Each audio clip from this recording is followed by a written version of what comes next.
제가 너무 이 글을 쓰면서 후회를 제가 많이 했습니다. 내가 왜 어려운 주제를 택했을까 그런 생각을 했는데, 지금 관장님 말씀 제가 드리면서 그 뉴미디어 아트의 정체성에 대해서 조금 이해하는 굉장히 저한테는 좋은 시간이었습니다. 특히 이제 그 프로세스 관점에서 보는 거, 네트워크나 시스템으로 보는 거, 또 크리에이티브 엔진으로 보는 관점, 오픈 플랫폼이라는 그런 관점들이 상당히 의미가 있었고, 아마 이런 그 식의 그 접근 그 방법에 대해서 문화산업 관계자들이나 또 이 정책 담당자들이 좀 와서 들었으면 상당히 좋았겠다는 생각을 했습니다. 제가 오늘 말씀드릴 그 주제는 문화정책이라고 하는, 여기 문화정책, 문화산업정책을 다 포함한 그런 내용이 되겠습니다. 문화정책이라는 관점에서 그러면 뉴미디어 아트 어떻게 이해를 할 수가 해야 되고, 그것이 문화산업과 연계될 수 있다고 한다면 어떤 접근 방법이 있을 수 있겠는가, 거기가 이제 제 고민했던 그런 내용을 좀 발표하겠습니다. 지금 그 관장님 말씀하신 대로 이렇게 뉴미디어 아트라든지 그 아트와 그 문화산업의 경계가 굉장히 약해지는 그런 흐름입니다만, 실제 정책 현장이나 또 문화산업의 현장에서는 여전히 이분법적인 구도가 자리 잡고 있습니다, 사실. 그래서 이 문화산업 정책이 1990년대 중반부터 쭉 이렇게 발전해서 아마 세계적으로 한국처럼 문화산업 정책이 구조가 나가는 나라가 많지 않은데, 그동안에 보면은 되게 그 문화산업의 산업적인 측면, 경제적인 가치 측면, 이런 부분들을 중점적으로 해봤고, 또 개별 컨텐츠, 예를 들면 광고라든지 뭐 애니메이션이라든지 캐릭터라든지 만화라든지 영화라든지 개별 컨텐츠에 대한 제작 중심으로 간 게 아닌가. 그래서 그런 관점에서 보면 어떤 문화산업의 예술적인 측면이나 또 그 문화산업의 문화적인 측면, 이런 부분들에 관한 정책적인 접근이 상당히 취약했다, 이런 생각을 했습니다. 마찬가지로 아트 쪽에서도 역시 예술정책 쪽에서도 보면은 그동안에 그 예술의 산업적 활용이라든지 예술의 경제적 가치 등등에 대해서 논의를 많이 했습니다만, 그냥 어떤 정책적인 수사하게 그쳤고 실제로 어떤 정책 사업을 한 것들은 많지 않은 것 같아요. 여전히 현 정부 들어서도 이 부분에 관한 연구는 계속 진행되고 있습니다만 구체적인 어떤 정책 방향이 나오지 않은 상태다라고 볼 수 있겠습니다.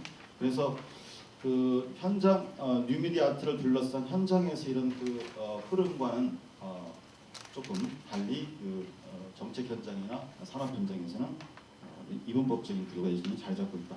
그것이 현실이라는 생각을 하고 있습니다. 분 한 점 주시겠습니까? 자, 그런 관점에서 보면 문화산업 정책 쪽에서 뭐 시티 정책이라든지 인력 양성 정책, 이런 것들 사실 굉장히 연관성이 높습니다만, 그 정책들 역시 이런 그 아트와 문화산업의 어떤 소통 지대에 관해서는 좀 취약한 부분이 있었다, 그런 말씀을 드리고요. 그러면 이 아트와 문화산업의 어떤 연계성을 좀 미리 볼 필요가 있는데, 그런 그것을 밸류체인 관점에서 보게 되면 이 아트 쪽에서도 아트의 본질적인 측면뿐만 아니라 사용 가치라든지 교환 가치에 관한 그 흐름이 트렌드가 존재하고 있다.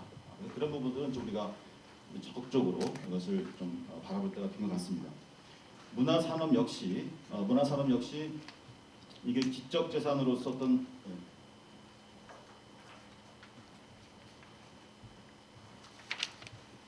저도 정체성이 혼란을 겪고 이 자리에 앉기 때문에 좀 긴장이 그렇게 해왔습니다. 경제적 가치를 중심으로 해왔습니다만, 지금 이제 한 10년 정도 이렇게 정책들을 해보고 또 산업 현장에서도 해보다 보니까 이제 한계에 부딪힌 겁니다. 특히 아까 말씀하신 크리에이티브 엔진, 이 부분에 관해서 많은 지적들이 있습니다. 우리나라 뭐 통계적으로 보게 되면 뭐 세계 문화산업의 어떤 성장률이라든지 또 한국에서의 성장률, 우리가 뭐 온라인 게임이나 모바일 게임에서는 세계 선진국이기 때문에 또 뭐 한류 등등에서 상당히 긍정적인 변화가 지표상에 있습니다만, 여전히 가장 취약한 그 부분으로서는 크리에이티브 엔진이 없다. 한국 문화산업 현장에서. 또 이제 문화산업의 패러다임이 많이 바뀌고 있습니다. 특히 뉴미디어 발전과 또 컨버전스 이런 것들에 따라서 굉장히 컨텐츠도 이제는 맞춤형, 또 개인화, 그리고 굉장히 고도화된 그런 흐름들이 현장에서 이미 느끼고 있는 상황들이고, 그런 관점에서 보면 이제 문화산업에서도 이런 뉴미디어 아트라든지 예술적인 어떤 그런 부분들이 함께 이제 본격적으로 논의가 돼야 되는 시점이다. 그러나 제가 현장에서 계신 분들을 오늘 이 자료 준비하면서 인터뷰를 몇 명 해봤는데 여전히 뉴미디어 아트에 대해서 잘 모르고 계시더라고요. 애니메이션 현장도 그렇고. 그래서 그 이유가 뭘까 그랬더니 그 뉴미디어 아트를 하나의 오브제 관점에서만 본다는 거죠. 그 하나의 프로세스라든지 시스템이라든지 또 네트워킹 이런 관점에서 보는 그 시각이 조금 현장에 많이 없지 않나 하는 생각을 했습니다. 그리고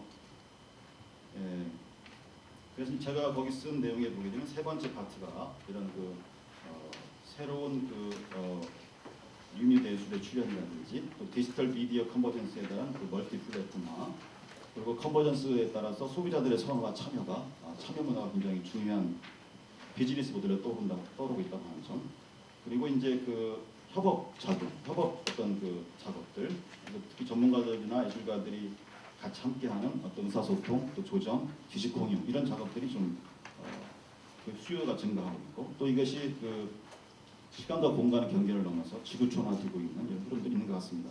이런 관점에서 봤을 때 현재 정책 현장에서의 아트와 문화산업과 이국법적인 어떤 그런 시각과 또 예술 현장과 문화산업 현장에서 이국법적 구도 역시 좀 지양할 때가 되지 않았는가.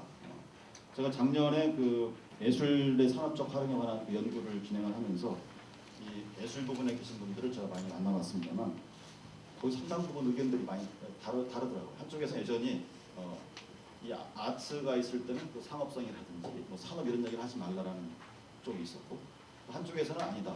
이제 뉴미디어 아트가 아니라 하더라도 기존의 아트 영역에서도 얼마든지 새로운 시도와 새로운 양식, 또 새로운 다른 장르과의 결합을 통한 새로운 어떤 산업적인 시도 이런 것들이 현장에서도 필요하다. 그런 얘기를 제가 들었습니다. 그래서 그런 관점에서 보면 과연 그럼 어떻게 문화 정책을 접근할 것인가? 이것을 위해서는 뉴미디어 아트에 대한 정책 인식 방법에 대해서 조금 더 이야기를 해야 될 것 같습니다. 우선 첫 번째는 뭐냐면 뉴미디어 아트를 새로운 예술 형식으로 인식하는 접근 방법. 이런 방법이 있을 수가 있겠죠. 거기에 따라서 이런 경우에는 이제 주로 어떤 뉴미디어 아트 실험적인 측면들, 또 연구 개발, 또 어떤 표현 양식의 어떤 확대, 또 다른 장르와의 결합 이런 걸 통해서 새로운 예술이 발전하게 되고 또 예술의 다양성을 확보할 수 있다는 측면에서 중요한 예술 정책의 지원 영역에 포함될 수 있다고 생각을 합니다. 이런 부분들은 현재 문화예술위원회 안에서도 다원예술이라고 하는 정책 지원 프로그램이 있습니다. 그 안에 이제 다원예술 안에 이 미디어 아트 부분이 하나의 지원 영역에 세부 영역에 포함되어 있는 것을 보았습니다.